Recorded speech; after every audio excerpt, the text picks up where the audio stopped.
Next is the Print Book Inside section. Just like with the digital ebook, you can get a preview of what your print book will look like. If you scroll down a bit, on the right you will see the Inside Details section. First option is paper color, and you can choose between a cream color or white. As you click on the various options, the preview will update on the left side. The trim size box lets you select from a variety of options for your actual book's physical size. If you click the menu, you can see there are a number of sizes you can choose from for your book. Depending on its length, you may wish to choose a smaller or larger book size. Below that is the Choose a Template Style option, and just like with your ebook, you have a variety of selections here that you can choose, separated out by categories, such as poetry, science fiction, nonfiction, all-purpose, and so on. By default, it will choose the same template style that you used for your ebook. Below that is a section that says Include Table of Contents and a checkbox next to it. If you would like to include your table of contents in the print book, check the box.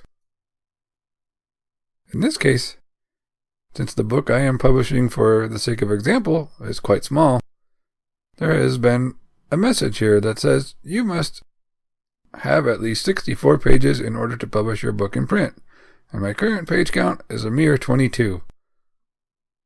So this particular book is not suitable for printing.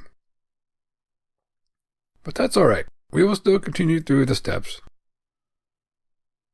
It is also possible that you can reach the maximum number of pages as well, as there is an upper limit for the number of pages that can be in a print book. If you scroll down a bit further, you'll see the Advanced Editing section that allows you to adjust how your print book is formatted and its layout. You can select the various options in these 4 menus and then preview the changes using the controls underneath on the left side. The arrow keys go to the next page or the next chapter. First and last buttons will take you to the beginning and the end of your book. Or you can manually type in the page number that you wish to go to using the box in the center. If you click below that, where it says Chapters and Scenes, a new selection of options will appear, allowing you to adjust things like whether or not your book has drop caps, phrase caps, and what side of the book that your chapters will begin on. Most likely you will want to leave the first box that says Manuscript Chapter Detection at Header 1. Finally, there is the body text section that you can click on and control things like how your book handles hyphenated words and how many lines it creates at the start and the end of each page for paragraphs.